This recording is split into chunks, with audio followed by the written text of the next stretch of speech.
আপনারা কি জানেন ব্রজধামের বারসানায় অবস্থিত শ্রীমতী রাধারানীর মন্দির শুধু একটি মন্দির নয়, এটি ভক্তদের কাছে অশেষ কৃপা ও প্রেমের ধাম। কথিত আছে এই বারসানাই হলো শ্রীমতী রাধারানীর জন্মভূমি। চারিদিকে পাহাড়ি ঘেরা এই পবিত্র স্থানকে ব্রজবাসীরা লাডলিজির মন্দির নামেও ডাকেন, কারণ রাধারানী সকলের আদরের লাডলি।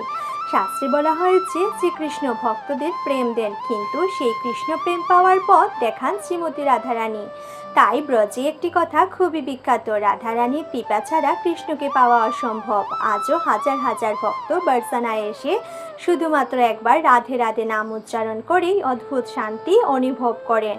রাধারানীকে করুণাময়ী বলা হয়, কারণ তিনি ভক্তের ছোট্ট ডাকে সাড়া দেন। কেউ যদি সত্য হৃদয়ে একবার রাধে বলে ডাকেন, তাহলে রাধারানী তার জীবনকে কৃষ্ণপ্রেমে ভরিয়ে দেন। বারসানার প্রতিটি গলি, প্রতিটি ধূলিকণা আজও যেন সেই দিব্য প্রেমের সাক্ষী বহন করেছে। তাই ব্রজবাসীরা বলেন, কৃষ্ণকে পেতে গেলে আগে রাধারানীর কৃপা চাই। রাধে রাধে।